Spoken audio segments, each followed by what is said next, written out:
और बेटा टाइम पे बालक बच्चे कर लियो नहीं, तेरी जिंदगी मेरी तरह झंड आ जाएगी। हाँ हाँ सही बोल रहे चाचा, तुम सही बोल रहे हो। और बताओ चाचा, कुछ सेवा पानी पैसा बहुत है मुँह पे? ना बेटा, कोई कोई सेवा पानी ना चाहिए मेरे को। चाचा मुझको ऐसा लग रहा है मेरी जेब से कोई मेरे पर्स चुराना चाह रहा हो। हाँ हाँ बेटा, मैं भी देख रहा हूँ यार।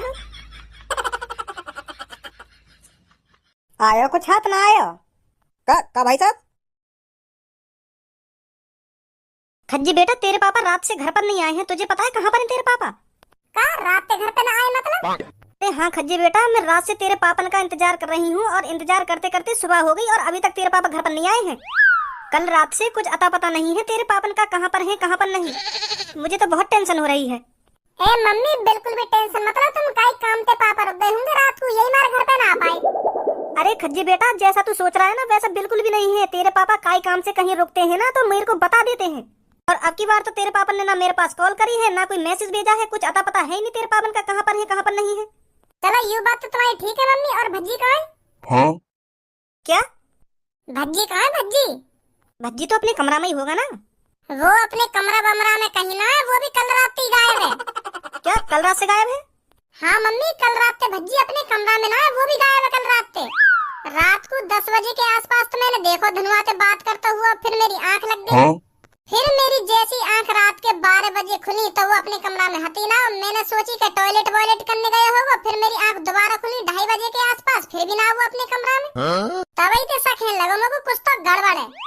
नहीं रात में वो भी जब सब सो जाए, वहाँ के बाद घर से बाहर जाने का क्या मतलब है वहाँ को? तो फिर कहाँ गया भज्जी? गए होगा कहीं महबूबा से मिलने रात को। अरे ऐसा नहीं है भज्जी। तुम्हें कुछ ना पता मम्मी भज्जी के बारे में। भज्जी इतना बिगड़ गया है, इतनी आदत खराब है गई है, बाकी तुम्हें ना पता कितना बिगड़ गया है वो। हाँ? वाह भज्जी की मम्मी, तुम्हें ना पता कितनी सेटिंग है, कम से कम 10 सेटिंग है बाकी। आ गई होगी उन 10 में से काइश की कॉल के आ जाओ, मैं तुम्हारा इंतजार कर रही हूँ, तो चुपचाप लेकर गई घर से। हाँ? बहुत आदत खराब है ये भज्जी की, या सुधार नहीं रही हो मम्मी तुम। अगर ऐसे ही चलता रहे ना मम्मी तो तुम कई दिन बहुत पछताओगी, जब बाजेगा कई दिन वहाँ पे बीच चौराहे पे लड़की के चक्कर में। यही मारे मैं तुमसे कह रहा हूँ मम्मी, भज्जी की शिकायत करो पापन से, कहीं रात में बिगड़ बताए बाहर जान लगो है। पर खज्जी तू भज्जी के बारे में जो कुछ सोच रहा है वो गलत भी तो हो सकता है। गलत कैसे हो जाएगा? कल रात भज्जी और धनुआ आपस में बात कर रहे हैं, मोह लगे सेटिंग के बारे में बात कर रहे हो कि बाकी कॉल आएगी रात में, कैसे घर से बाहर निकलना है और कैसे घर पे आना है। यही प्लानिंग चल रही है उन दोनों की। नहीं रात में 10 बजे के आसपास कौन इतनी बात करे? मुझे तो यूं ही लग रहा है कहीं लड़की की प्लानिंग बना रहे हो कि बाकी कॉल आएगी और ऐसे घर से बाहर निकलना है और ऐसे घर पे आना है, तो बाहर तो वो निकल गया, फिर घर पे नहीं आ पाएगा। और अब वो दोनों कहीं पे बाहर बैठ के यूं प्लानिंग बना रहे होंगे कि यार मैं रात में घर पे तो लेकर ही आया और अब मैं घर पे कैसे जाऊं। हाँ? मम्मी पापा ने का जवाब दूंगा जब मम्मी पापा मुझसे पूछेंगे कि रात भर कहाँ हो, का जवाब दूंगा उन्हें मैं, का बात बताऊंगा। तो यू प्लानिंग बना रहे होंगे वो दोनों कहीं पे बैठ के। तुम ना जानो मम्मी, ये सेटिंग बाजी को चक्कर कितना बड़ा है। जब काई दिन भज्जी पकड़ा जाएगा ना, तुम देखियो कितनी बदनामी होगी हमारी। केयू वहाँ को लड़का है, वहाँ को जो या लड़की के संग पकड़ो गए हुए। हाँ काई दिन भज्जी पकड़ा जाएगा ना तो बहुत बदनामी होगी हमारी मम्मी। हाँ बता रहा हूँ मैं तुमको। ऐसा नहीं है भज्जी। मम्मी यहाँ में तुम्हारी कोई गलती ना है। हर काई की मम्मी यूं ही सोचे अपने लड़का के बारे में कि मेरा लड़का ऐसा ना है, मेरा लड़का वैसा ना है, और जब हकीकत सामने आवे तब पता चले कि हाँ मेरा लड़का ऐसा ही है। अभी तो तुमको लग रहा कि मेरा भज्जी ऐसा ना है, और काई दिन अपनी खुली आंखों से तुम भज्जी के कारनामे देख लेंगी, तब पता चलेगी तुमको कि हाँ खज्जी सही बोल रहा बादल मोते। यही मारे कह रहा हूँ मैं मम्मी तुमसे, भज्जी सुधरवाओ। पहले तो ये दिन में ही बाहर जावे, अब तो रात में भी बाहर जान लगो। अरे भज्जी बेटा, तेरे को उधर आकर इतना हंगामा करने की क्या जरूरत थी? मैंने बात संभाल ही ली थी, मैं बस घर आने ही वाला था। जरूर बात संभाल ली होगी तुमने, और जरूर घर पे आने वाले होंगे तुम। अगर तुमने बात संभाल ही नहीं तो वो पुलिस वाले की कॉल काई को आई मेरे पास में कि ऐसे ऐसे करके तेरे पापा ने चोरी कर ली और हमने जेल में गिर रखे हैं, जल्दी आ जाए यहाँ पे।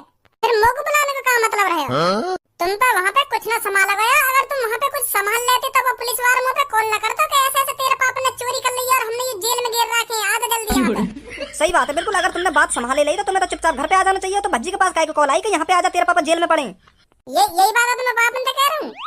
कॉल तुम नहीं करवाई होगी मेरे पास, क्योंकि तुम पुलिस वाले ने भरोसा न दिला पा रहे होंगे कि मैं चोर ना हूँ। तुम्हारी बात पे वो भरोसा ही न कर रहे होंगे। यही मारे तुमने मुँह पे कॉल मिलवाई है कि मेरा बेटा आके बताएगा कि मैं चोर ना हूँ। ऐसी है ना पापा? चल अब जो कुछ हो गया छोड़ इन बातों को। अरे छोड़ कैसे दूं पापा मैं? उन पुलिस वालों की हिम्मत कैसे है तुम्हें चोर साबित करने की? यहाँ शहर के सबसे अमीर आदमी हो तुम, फिर भी पुलिस वालों ने विश्वास नहीं रहा तुम्हारी बातों पे कि हाँ यू बेकसूर है। तुम्हें उनको कौन ना हो। इतना भी ईमानदार न बनना चाहिए पापा। हाँ सही बता रहा हूँ मैं तुमको। मैं तो यही मारे घर से मूड बना के गया कि मैं बताऊंगा उन पुलिस वालों ने उनकी हिम्मत कैसे है कि मेरे पापा ने जेल में डालने की। यही मारे तो इन वकीलन ने ले गए मैं अपने संग उनकी औकात दिखाने के लिए। जब उन पुलिस वालों ने यू बात कोर्ट में पता चलती ना कि यू आदमी या शहर को सबसे अमीर आदमी है, तब शर्मिंदगी महसूस होती उनको कि हाँ मैंने गलत आदमी को जेल में डाल लिया और तुम वहाँ पे भोला भंडारी बने खड़े। भज्जी बिल्कुल भी नहीं देख सकता अपने पापा के साथ गलत होता हुआ, चाहे वो पुलिस वाला ही क्यों ना हो। अरे भज्जी के पापा क्या बातें चल रही हैं, ये कहाँ थे रात भर तुम? वो क्या है ना भज्जी की मम्मी, कल रात मेरे पे चोरी का इल्जाम लग गया था और पुलिस वाले ने मेरे को जेल में ले जाकर घेर दिया। तो मैंने उनको बहुत समझाने की कोशिश करी कि मैं चोर नहीं हूँ, पर वो मेरी बातों का विश्वास ही नहीं कर रहे थे। तब हार कर मैंने भज्जी पर कॉल मिलवाई और भज्जी ने वहां कर बताया कि मैं कौन हूँ कौन नहीं हूँ, तब जाकर छोड़ा उन्होंने मेरे को। बहुत अच्छी डांट लगाई थी पुलिस वालों की भज्जी ने। मतलब कल रात भज्जी तुम्हारे साथ ही था? अरे यही तो लाया मेरे को छुड़ाकर वहां से। छुड़ाकर ही नहीं लाया, इसलिए तो उनसे माफी भी मंगवाई मेरे से। पहले तो अम्मू को यूँ बताओ तुम पर चोरी का इल्जाम लगाओ कैसे? अरे वो क्या है ना, मैं फैक्ट्री एरिया के पास कार पार्किंग में खड़ा था, तो उस कार पार्किंग में ड्यूटी वाले भी बंदे खड़े थे।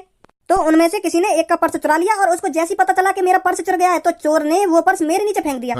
तो फिर उनमें से एक आदमी की मेरे नीचे पड़े हुए पर्स पर नजर पड़ गई। तो फिर उन सबको मैं चोर लगन लगा, उनने पुलिस पर रिपोर्ट कर दी और पुलिस में ले गई पकड़ के। ऐसा हुआ। मैं देखूंगा कौन सा चोर है वो। इन्हें वकील साहब की पेमेंट कर दो। 50-50 हजार रुपए दे दो दोनों को। का 50-50 हजार? तेने ये ज्यादा महंगे न कर लिए? अरे पापा कैसी बात कर रहे हो तुम? ऐसे टाइम पे महंगा सस्ता देखो जावे। लोग तो वहाँ टाइम बस यूं ही दिख रहा हो कि मेरे पापा जेल में यूं कैसे न कैसे करके मुझको छुड़ा के लाने। चल मैं दे दूंगा इनको 50-50 हजार रुपए। और पापा तुम बिल्कुल भी चिंता मत करिए, बात चोर है तुम्हारे कदम में ला के घेर दूंगा मैं। हाँ जो ने तुम्हारी इतनी बेइज्जती करवाई है। भज्जी के पापा बदनाम करें, भज्जी के पापा। भज्जी की मम्मी, एक लड़का भज्जी जैसा भी होना चाहिए।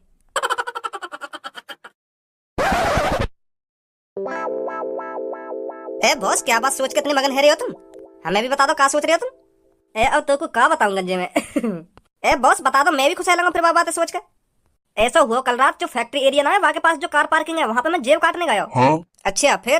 तो फिर मैंने वहाँ पे जाके बड़े प्यार से एक लड़का की जेब काट ली। तो फिर मैं वहाँ से थोड़ी देर में वह पर्स लेकर चल नहीं पा रहा हूँ, इतने बार को पता चल गई कि मेरा पर्स काई ने चुरा लिया है। जैसे ही वहाँ हल्ला मचाना स्टार्ट करो ना कि मेरा पर्स चुरा लिया काई ने, मेरा पर्स गायब जेब थे, तो मेरे पसीना से छूटने लगे। तो मैं सोच रहा हूँ आज बाजेगा मुँह पे ढंग से, आज पकड़ा जाएगा छपरी तू। जॉन का पर्स मैंने चुराया हो ना, फिर वो एक दूसरे से पूछने लगा, और मेरा पर्स तेरे पास तो ना, जल्दी जल्दी चेक कर अपनी जेब में, तेरे पास ही होगा तेरे पास ही होगा, ऐसे करने लगा वो। मैं घबरा रहा हूँ खड़ा खड़ा, मेरी गांड फट रही कि यार आज बाजेगा तो फिर मैंने छपरी वाला दिमाग लगा के वो पर्स दूसरे आदमी के नीचे फेंक दिया चुप ही। दूसरे आदमी के नीचे फेंक दिया? अरे हाँ, मेरे पीछे एक आदमी खड़ा हो, वहाँ को कोई मतलब ही नहीं हो कि यहाँ पे कौन का पर्स चुरा कौन का पर्स ना चुरा, वो तो बस अपनी धुन में मगाना। तो मेरे हाथ में जो पर्स हो ना, मैंने वहाँ के नीचे फेंक दिया और चुपचाप खड़ा है वहाँ पे। तो फिर थोड़ी देर बाद एक आदमी की नजर वह पर्स पे पड़ गई। वह ने बताया कि भैया वो पर तेरा पर्स वह आदमी के नीचे।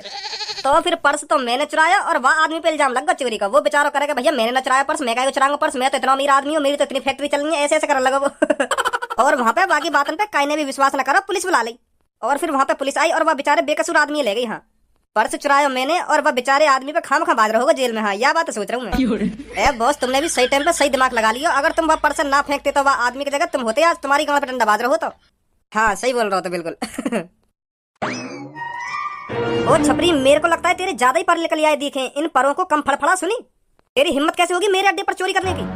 मैंने तेरे से इस बारे में शुरुआत में ही बात करी थी कि उत्तर का एरिया तेरा होगा और दक्षिण का एरिया मेरा होगा, और तू दक्षिण में का गांव मरवाने गया था। वहां कैसे हिम्मत होगी तेरी जेब काटने की? कालिया मेरी बात कान खोल कर सुन ले, अब ना कोई उत्तर रहेगा और ना कोई दक्षिण रहेगा। जौन का मन जहां चोरी करने को करेगा वो वहीं चोरी करेगा। कालिया सही दिमाग लगाया था तूने शुरुआत में कि उत्तर का एरिया छपरी तेरा है और दक्षिण का एरिया मेरा है।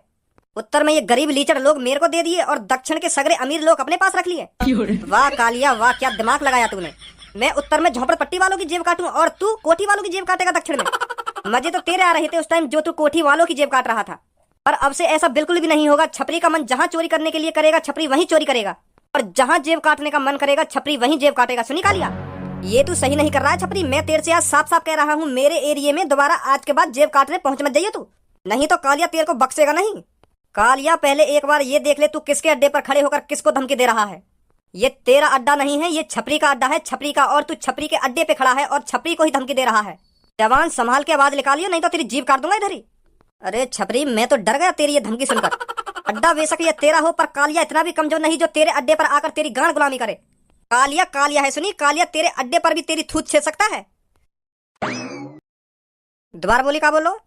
मैं बस तेरे को यही बोलने आया हूँ, मेरे एरिया की तरफ चोरी करने पहुंच मत जाना आज की बात। क्या कर लेगा फिर तुम्हें? तेरे हाथ पैर तोड़ के अपने एरिया में लटका दूंगा, जो उसके बाद कोई भी नया चोर मेरे एरिया में चोरी करने न झाके। वाह कालिया वाह, मुझे नहीं पता था तू इतना खतरनाक है रे। अब तो मैं बेस पर जरूर उस एरिया में चोरी करने जाऊंगा और उसी जगह पर जाकर दोबारा जेब काटूंगा। मैं भी देखता हूँ कालिया में ताकत कितनी है कितनी नहीं, कैसे मेरे हाथ पैरों को तोड़कर अपने एरिया में लटकाएगा। मैं तेरे मुंह पे कहता हूँ, मैं तेरे एरिया में जेब काटने आऊंगा और कल मैंने जहाँ जेब काटी थी वहीं पे दोबारा जेब काटूंगा जाकर। मैं भी देखूंगा तू क्या करेगा। कहीं ना आवे तू और कहीं मैं आ जाऊं।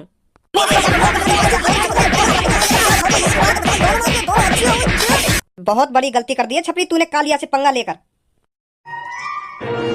आ तू मेरे एरिया में जेब काटने कालिया, फिर तेरे को बताएगा कालिया क्या चीज है। इस चीज का बलदा आज ही तेरे से लेगा कालिया। ध्यान रखिए छपरी मेरी बात को।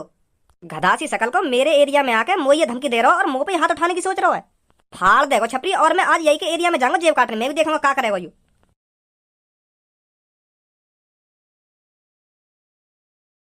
ए बॉस, आज तो यहाँ पे ज्यादा भीड़ भी ना है, कैसे जेब काटोगे तुम? अरे सबर रख, भीड़ भी होएगी और जेब भी काटेंगे हम। और डॉक्टर साहब बढ़िया हो? अरे हाँ भाई साहब, मैं तो बढ़िया हूँ, आप बताइए आप कैसे हो? अरे अभी तो फिलहाल मैं भी बढ़िया हूँ। अगर खराब होता तो आप किस लिए हो? आप सही दवा पानी ले रहा होता अगर मैं खराब होता तो। ए बॉस, यहाँ की जेब में तो जान सी लग रही है, मुंह लगे यहाँ के पास होगा माल पानी अच्छा। कह तो सही रहो गंजे, तू ठीक ठाक पैसा वाला लग रहा हो। ये तो गंजे यही पे नजर रखनी है, आज सारे की यही की जेब काटनी है। राम राम चाचा। राम राम बेटा, राम राम। ए चाचा, इतनी रात में कैसे चक्कर लगा रहे हो तुम यहाँ पे? हैं तुम्हें तो अपने घर पे आराम से सोना चाहिए। यहाँ यहाँ कैसे डोल रहे हो तुम? बेटा घर पर लेटने पे खर्चा पानी ना चले, काम करना पड़े है। काम काम करके ही आ रहा हूँ मैं। ए चाचा, यू कोई तुम्हारी काम करने की उम्र है? यू तो तुम्हारी घर पे बैठ के आराम से खाने की उम्र है। क्या उम्र में भी तुम काम कर रहे हो? हैं यू सही बात थोड़ी है।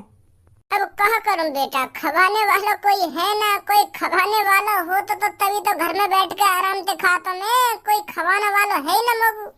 अब मैं बेटा घर पे जाऊंगा और फिर खुद ही रोटी बनाऊंगा और खा के आराम से सो जाऊंगा। फिर दोबारा मगू ड्यूटी आना सुबह। अब तो बेटा यूं जिंदगी रह गई है मेरी, कई दिन ऐसे काम करते ही मर जाऊंगा मैं। कैसा बालक बच्चे ना तुम्हारे? ए बेटा, बालक बच्चे तभी तो होते मेरे जब मेरी शादी होती, और शादी जब होती जब मेरे टुनटुना में जान होती। टुनटुना में जान होती मतलब? अरे बेटा, तेरी सी उम्र में खूब मुट्ठी मारी मैंने, और फिर जैसे ही मैं शादी लायक हुआ तो बाद में पता चल रही है यार टुनटुना में जान ही ना है, खड़ा ही ना है रही। तो बाद में पछतावा हुआ बेटा मोकू के तेने बहुत गलत काम करो, हाथ हिला हिला के निकाल ली ना अपनी टुनटुना की जान। तो फिर मैं जैसी शादी लायक हुआ तो मेरे मम्मी पापा मुझे खूब कहने का बेटा शादी कर ले शादी कर ले। पर मैं बता कैसे कर लूं शादी जब मेरा टुनटुना ही खड़ा ना हो गया। तो यही मारे बेटा मैंने शादी नहीं करी अपनी जिंदगी में, और अब पछता रहा हूं बेटा। ना कोई करने वाला घर पे और ना कोई मेरा ख्याल रखे। अब क्या करूं बेटा? मैं तो कर ली अपनी जिंदगी झंड। पर बेटा तू ऐसा मत करियो, तू हाथ बात मत लियो, टाइम से शादी कर लियो और बालक बच्चे कर लियो, जो आगे चल के मेरी सी जिंदगी ना हो तेरी।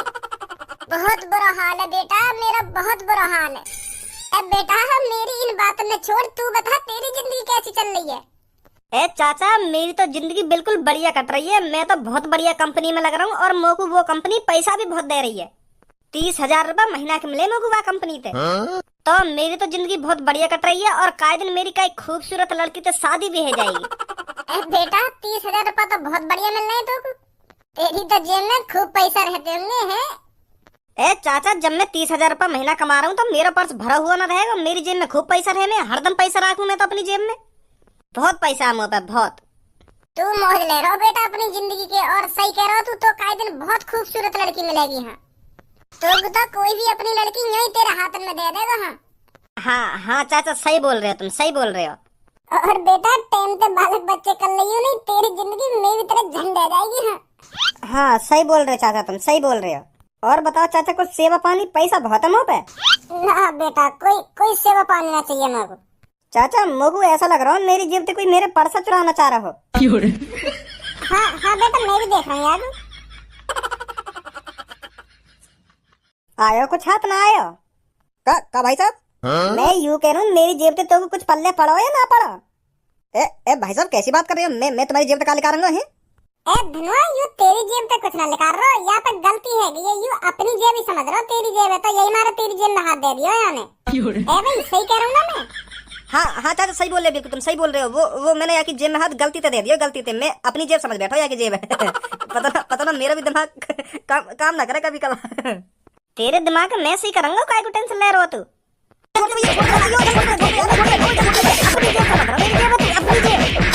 सच बता दे, 1-2 दिन पहले तेने पर्स चुराया एक आदमी को।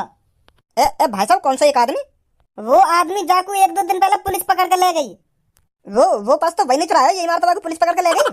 पीछे हटिए धनुआ ने, मैं बात करूँ यहाँ पे, ऐसा ना बताएगा यू। अब सच बता दे, मेरे पापन पे जो चोरी का इल्जाम लगो 1-2 दिन पहले, तेरी वजह से लगो ना? तेरी वजह से मेरे पापा जेल में गए ना?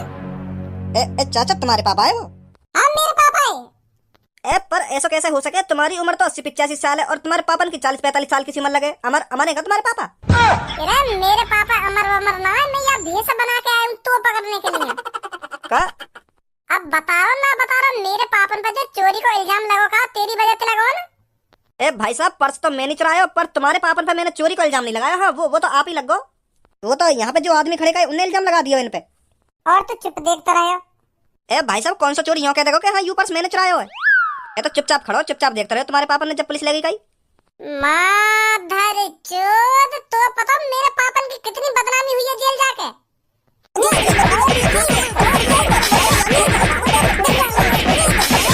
देख रहा हो ना बाप, मेरे पापा ने जेल जाते हुए। अब जल्दी करो, मैं दिखाऊंगा तुमको जेल की हवा कैसी हो गए। भाई साहब जेल वेल मत ले जाओ मुझको, मैं माफी मांग लूंगा तुम्हारे पापन से। मैं कह दूंगा उनसे मुझे बहुत बड़ी गलती है जो मैंने बताया ना कि चोरी मैंने करी। अपने पापन के ले चला मुझको, मैं माफी मांग लूंगा उनसे, पर जेल वेल मत ले जाओ हमको। भाई साहब जब मेरे हवाले कर दो, मैं देख लूंगा याको। तू का देख लेगा याको? और मैं तेरा हवाले का क्यों करनी है? मैं यहाँ मारे तुम तक कह रहा हूँ क्योंकि यहाँ ने मेरे घर से 2 लाख रुपए चुराए। 2 लाख रुपए 1 महीना तक ढूंढ रहा हूँ मैं याको। पर आज हाथ आया यू, आज बता दूंगा मैं याको। भाई साहब यार जेल वेल में मत ले जाओ, मो याके हाथ पैर तोड़ने मेरे हवाले कर दो याको तुम। सच में हाथ पैर तोड़ा हुआ है तू? हाँ भाई साहब सच में हाथ पैर तोड़ दूंगा मैं याके। अगर तू याके सच में हाथ पैर तोड़ सके तो मैं तेरे हवाले करूँ, नहीं तो मैं जेल में ले जा रहा हूँ याको। नहीं पुलिस वाले आके हाथ पैर में तोड़ेंगे फिर। ना जेल बेल में मत ले जाओ भाई साहब याकू मैं 1 महीना तक ढूंढ रहा हूँ। 1 महीना तक आज जाके हाथ लगाओ मेरे यू। तो फिर तोड़ दे आके हाथ पैर में। पुलिस वाले ने मेरा नाम मत लियो कि मैंने कही हाथ पैर तोड़ने की।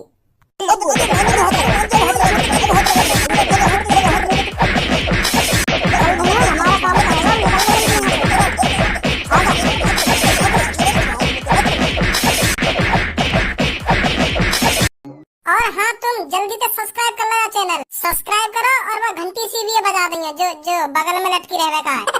जल्दी सब्सक्राइब कर लो, 2-3 दिन बाद फिर लाऊंगा कोई बढ़िया सी वीडियो।